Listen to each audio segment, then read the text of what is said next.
Very often you'll have a cough because you have a cold.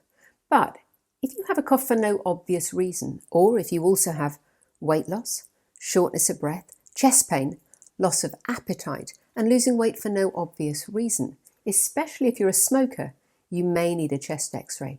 If you've never been a smoker, if you had 2 of these symptoms, we'd be thinking about getting a chest x-ray for you. But if you do have a cough and cough up blood, you should always see a GP. Same thing applies if you have sharp stabbing chest pain when you breathe rather than when you cough, or if you're becoming significantly short of breath. In those situations, your doctor will want to examine you, and they may want to arrange a chest x-ray.